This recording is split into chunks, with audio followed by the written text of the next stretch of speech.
Well, it seems I have once again stepped on the hornet's nest, but from my own kind. 'Tis academic suicide, as they say. So, yeah, in my last video, I was talking about modeling. A lot of people disagreed with me, but I actually really enjoyed the disagreements, even the critical ones. They helped me see things that I forgot to mention, which totally my bad, but not all of them. People made some really good points that have refined my thinking, and I appreciate it. Even if they said it a little bit heatedly and critically. So, this video is going to have like 3 sections. 1, what I originally said and meant, or in other words, what some of my audience seemed to miss. And I'm not placing blame on the audience. I probably wasn't clear. That's cool, whatever. Section 2 would be how I might improve the video that I talked about last time. And section 3 is the kind back that I received that I kindly reject for reasons that shall be specified. So, what did I say last time? I said that statistical models are a stepping stone. I never said that statistical models are bad for science.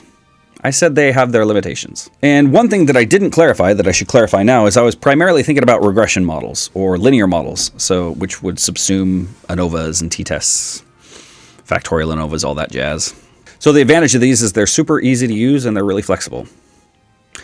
The disadvantage is they are hard to falsify. And I know somebody made a comment about how Popper is so outdated, nobody uses Popper anymore, and I disagree with that. There are certainly Popper advocates now. I'd say the more refined version is Deborah Mayo's risky tests idea. And the idea here is that you set up a test that it would be surprising if it were true. Actually, let me read a direct quote. I think this is from a paper. It says, "A good test is one that is risky. That is, the theory being tested makes bold predictions that could easily fail if the theory were wrong." So it's kind of more of a refinement of what Popper was saying. And I still think that's a good criteria to use. And I was never saying that falsifiability is the only criteria we should use to evaluate a model. It's just a good idea.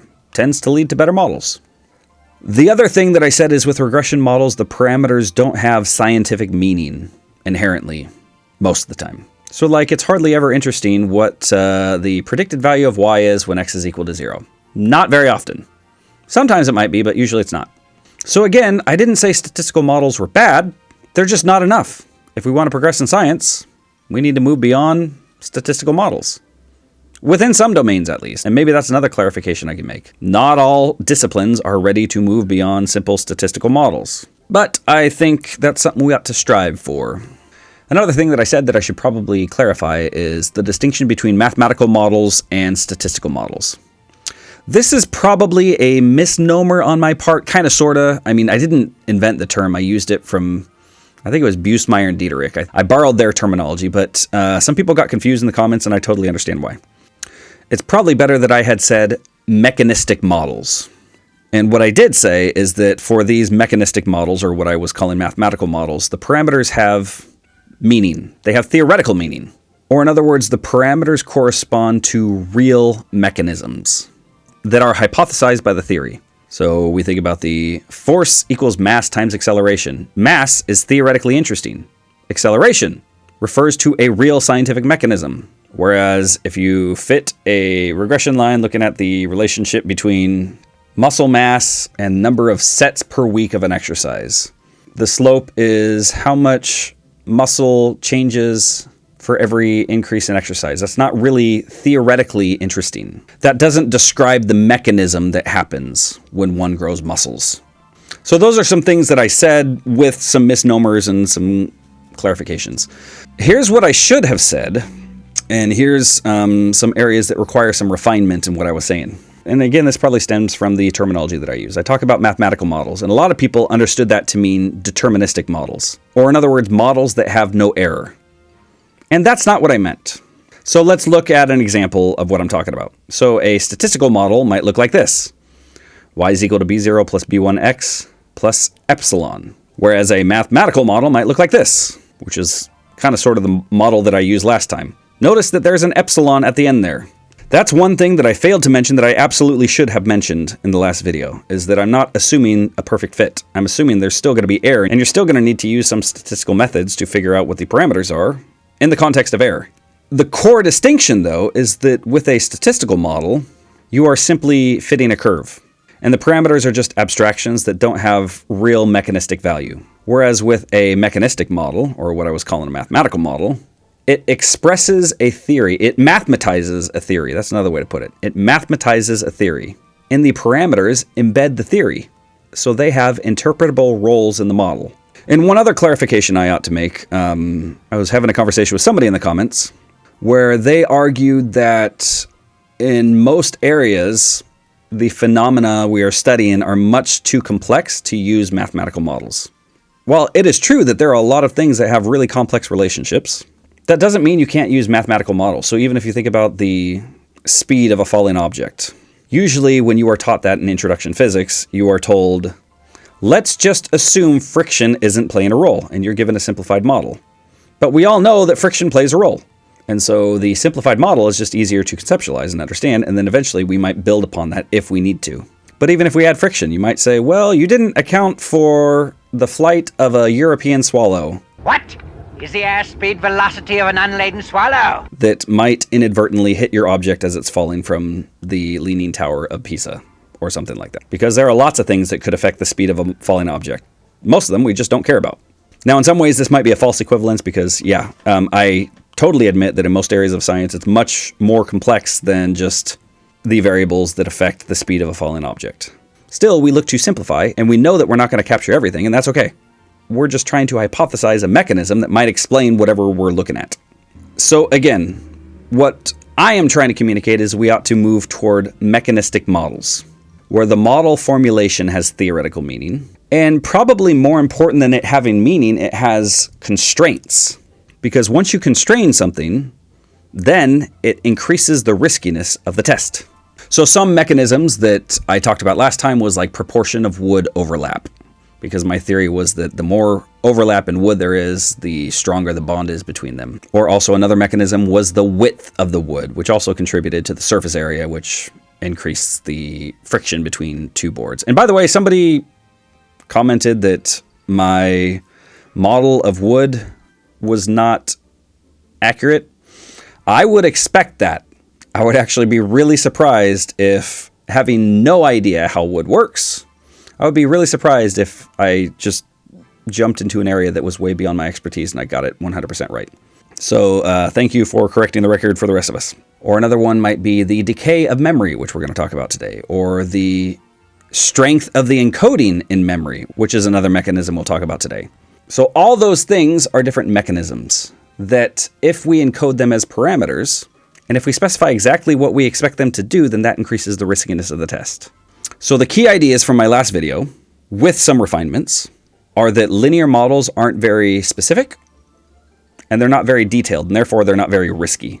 The parameters from linear models are very abstract ideas, and we often use them just to fit a curve, which is theoretically not all that interesting. Another key idea is that they just fit really easily to lots of different types of data. On the other hand, mechanistic models, they encode the verbal theory into scientifically meaningful parameters.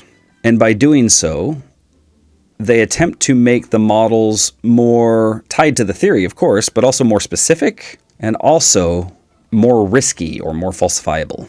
Mechanistic models forbid certain behaviors, which again allows for falsification.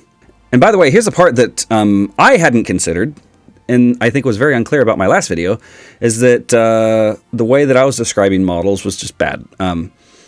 But linear models can be mechanistic models too, which is another reason why my classification from last week wasn't very good. Let me just give an example. Let's say we have a hospital, and we're trying to determine whether we have the budget to expand the hospital. Maybe add an additional wing or something like that. But we want to know how much it's going to cost. Can we afford it? So maybe we assume a model that looks like this. Daily cost is equal to C0 plus C1 times patients plus E. So C0 is the fixed daily costs. So like when you're operating a hospital, you have to have all the lights on, you have to have proper staffing, you have to have utilities, those sorts of things. Those are fixed costs that don't depend on the patient. And then C1 could be the variable cost per patient. So like patients are going to need different medications or food or disposables, or it might require additional time of the staff that's already there, that sort of thing. And then epsilon would be the stuff that we couldn't model or that we didn't explicitly model. like random noise or odd events or documentation errors, that sort of thing. So in this case, this is both a statistical model and a mechanistic model. And the model is more falsifiable. At least the model allows the theory to be falsified, because this model suggests that the incremental cost of a new person is going to be constant. Doesn't matter if you're going from 10 to 11 or 1,000 to 1,001. The increase in cost is going to be the same. That's a falsifiable prediction. And so what this is saying is that there's going to be no sudden jumps in costs. So for example, if, let's say, the moment you exceed, 140 patients, you might need a second night shift, or you reach some critical mass that requires additional resources that you didn't anticipate financially. So that's a falsifiable prediction, that there's no sudden leaps in costs. And akin to that, this is predicting that there's going to be no curvature. And any one of these would falsify the theory. So now let me give you an example where the distinction really matters between these statistical models and these mechanistic models. And so to do this, I'm going to tell you a little bit about myself. I don't know if I've ever mentioned this on YouTube, but I used to be a professional photographer. And to earn some extra money in graduate school, I started up a photography school. And being a business owner and a statistician is a dangerous combination unless you are lazy, which I definitely was. But the way to overcome my laziness was through classwork. So I had a mathematical modeling class, and that's where I learned a lot of this stuff. And I decided to use a class project to make some business decisions.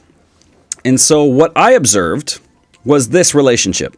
So on the x-axis, we have the number of days between the first class that they registered for and the second class they registered for.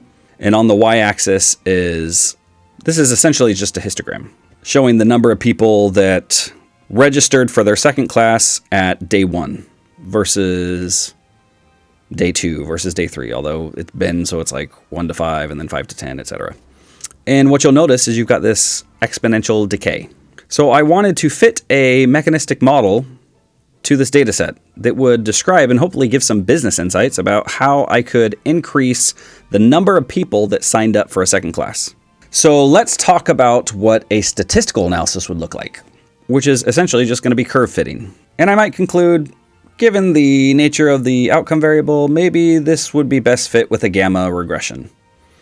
So in that model, we're predicting the probability given the number of days, and we're assuming it's distributed as a gamma, and then the link function, and I'll leave a link in the description for generalized linear models if you're not familiar with the link function. But it looks like this. The log of the mean probability in this case is equal to B0 plus B1 times days. So it's a very standard curve fitting situation. And if we do that, that's what the model looks like. And we could also look at the parameters, and they look like that. And we get an intercept of negative 2.927 and then a slope of negative 0.0108. Now, what do those mean? They mean nothing, or it's really hard to interpret what they mean. Because in this model, we're just fitting a curve. The parameters have no mechanistic meaning. So B0 in this model means the log of the mean when days is equal to 0. And then B1 is equal to the change in log of mean for 1 unit increase in days. Yeah, try to wrap your head around that. Really hard to understand what that is. But if we exponentiate it, it becomes a little easier to interpret. So the natural exponent of B0 is the expected probability when days is equal to 0. Or basically, it's the probability of registering for 2 classes at the same time. Because you're registering for class 1, and then at the same time, which is day 0, you're registering for class 2. And then exponentiating B1, you get the multiplicative change in expected probability per additional day. So it tells you how much, as a percentage, your probability drops each day that you don't sign up for the second class. So again, those parameters have no meaning. Not very helpful, and we haven't really learned anything other than we've just described our data. Now, let me introduce a couple different models that are mechanistic models. The first model is the failure to encode model, and I just made that up. Now, you got to remember, this was when I was taking a cognitive modeling class, so yeah, of course, they're going to have some like memory sort of model in there. So this memory model, what does it say? It basically says that within your memory, you have like 100 reasons to advance to the second class. But memories decay over time. You forget details pretty rapidly. And so this model tries to account for that. So it's the mechanism that leads to that decline. It is saying that people just forget the reasons why they might want to take a second class. And the function looks like this. And the parameters of interest are R, which is the initial encoding strength, and then lambda, which is the decay rate. And actually, those aren't functionally all that different from the gamma model. We've just given them psychological meaning this time. Because before, we had exponentiated of B0 represented the initial probability.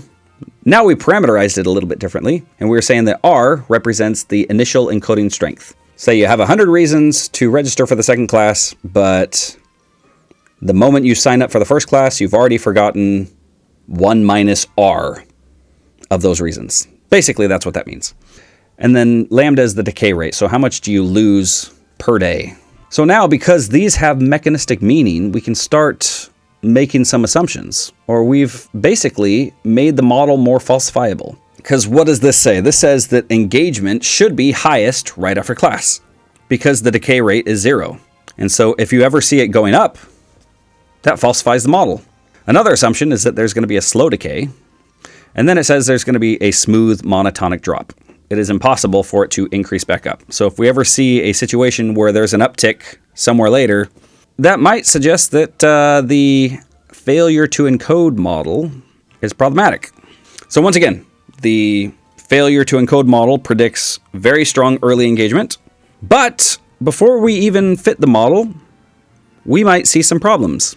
So if it is true that it's a memory problem, and that's why there's this exponential decay, then that seems to suggest that as students are engaging in classes, and they were 4-week classes, what we would expect to see is that R might remain relatively stable, or it might even increase, because they're learning along the way. And then after 4 weeks, when their first class is over, we should then see a dramatic drop. Now, we're going to see that this model that I showed, there's no way it can capture that. We'll worry about that in a minute. So again, this failure to encode model, theoretically, it says that there should be strong early engagement with minimal forgetting during the 4 weeks, and then smooth decline, and then no spikes afterward. So all these predictions are very testable. And the parameters are very meaningful. We've got R, the initial rate of encoding, and we've got lambda, which is the rate of decay, or how much of your memories you lose every day. That is what makes this a mechanistic model. So now let's go ahead and see how it fits the data. And if you look at that curve, it doesn't really look all that different from what we had before. And that's actually okay. This model could be the true model, and it might look exactly like another model.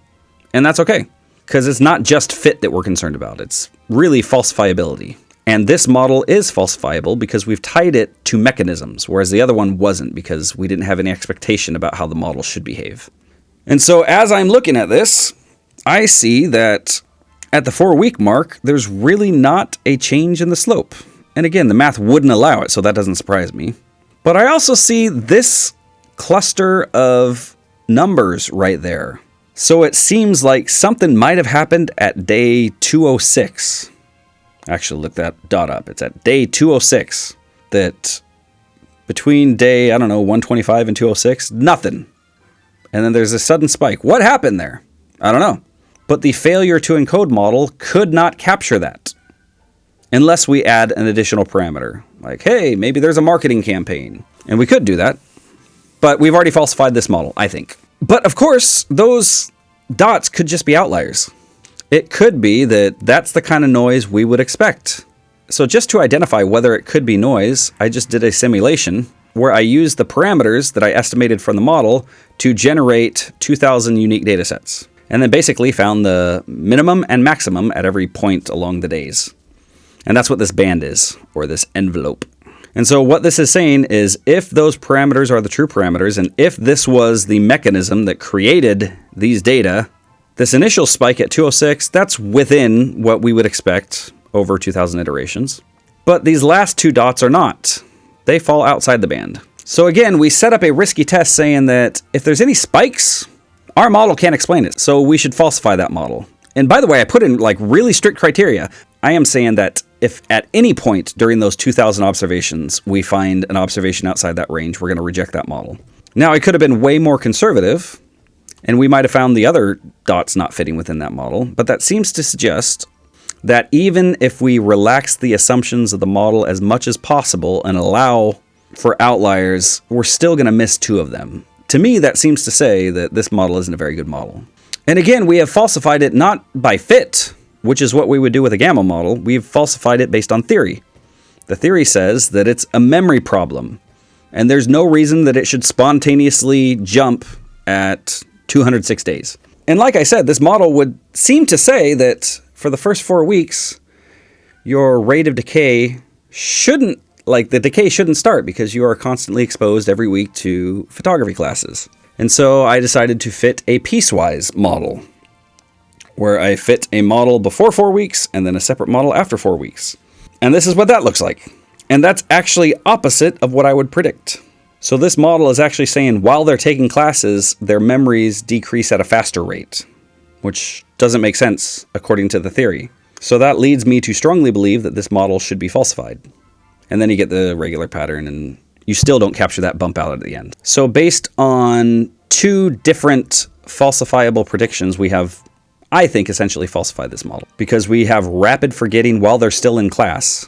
And we have those points that fall outside the envelope of the simulation. So the failure to encode model has been falsified, at least as it originally existed. We could, of course, add parameters, but instead I decided to introduce a different model.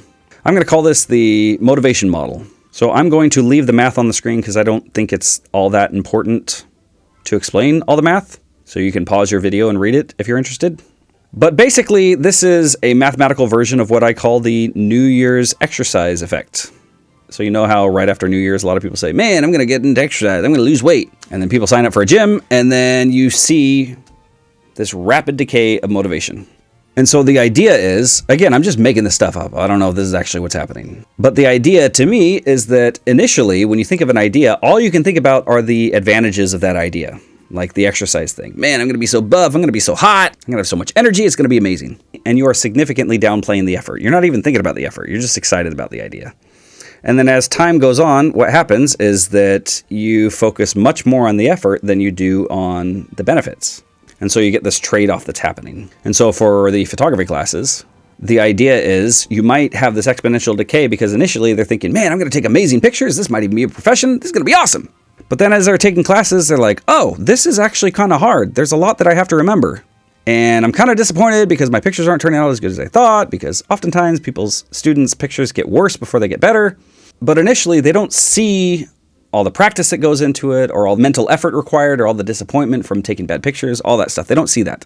So the way that this is instantiated is that it claims that the perceived benefits fall over time, while the costs rise. And it also suggests, because you have this decreasing of benefit and increasing of costs, there is going to be a window where signups are very likely. And then you'll have sort of an inflection point where they start dropping, after which time signups would be rare. And one thing that we could add to this model pretty easily is like maybe there's a marketing campaign. So we might perceive that when the marketing campaign happens, that we might see the shifting of risks and benefits. Of course, these data don't have a marketing campaign built into the data, so I can't evaluate that, but it has the possibility of doing that. Another way we might falsify it is that if there are weird kinks in the data, this model won't allow it because it's a smooth function.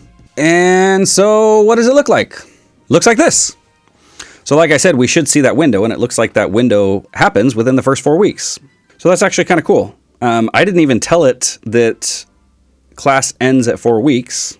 It just estimated that bend starts about week 3 or 4. So that's kind of cool. And then beyond that, we get a steady decay.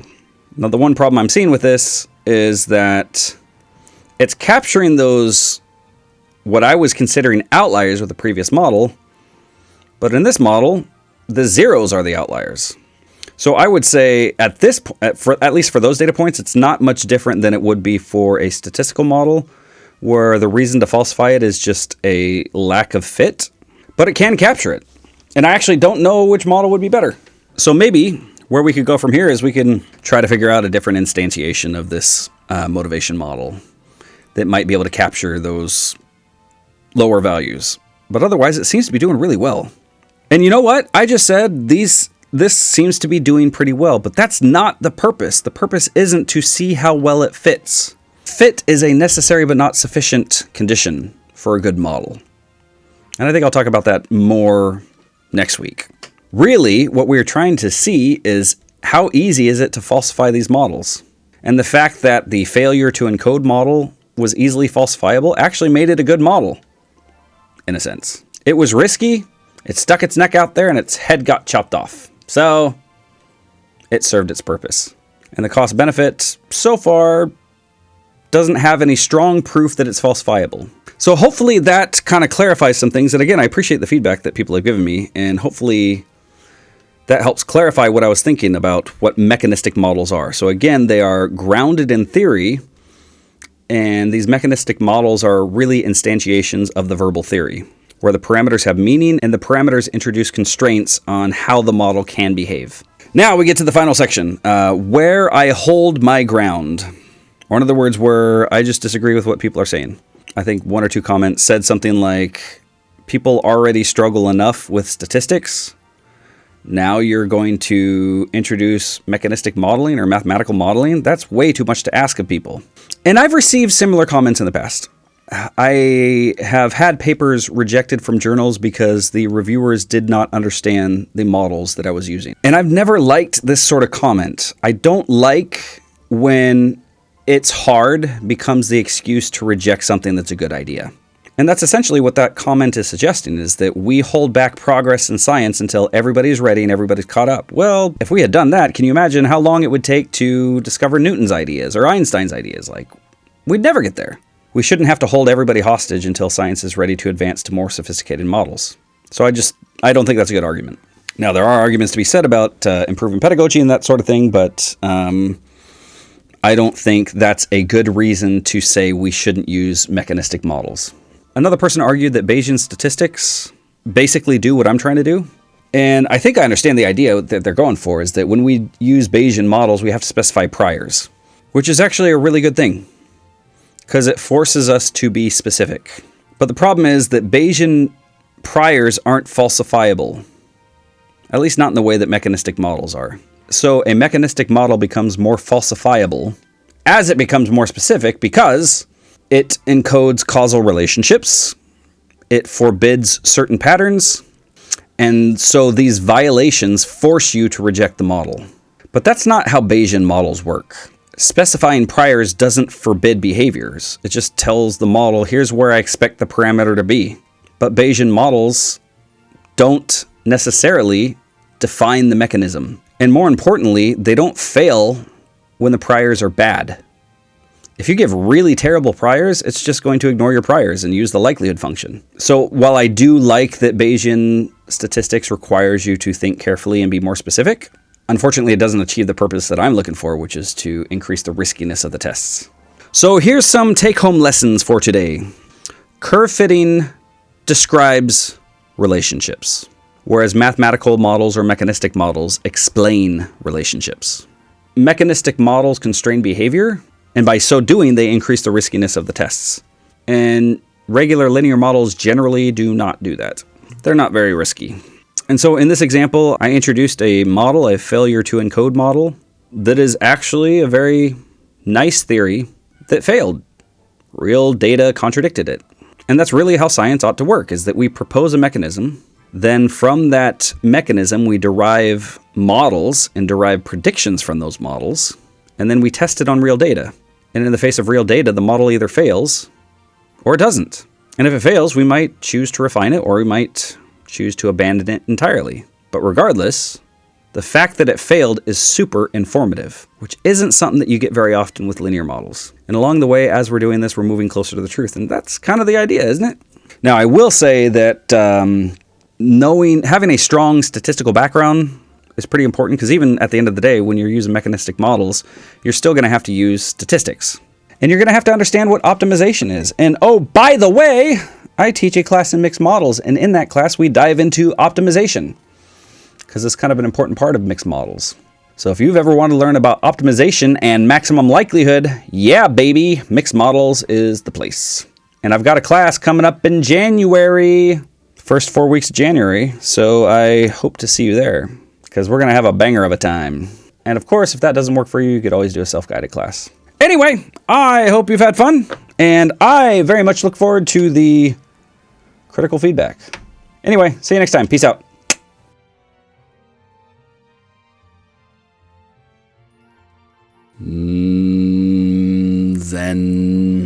I don't even know what half those words mean, man. That is a very pompous way to start a sentence. I don't know, man. People use different terms to talk about different things, and they mean entirely different things. That's how you can always win a debate. It's the Jordan Peterson rule that if they own you, just change the definition of the words. That's all you have to do. Then you win. Woo! You know, it's just my opinion, which is the ultimate fallback position.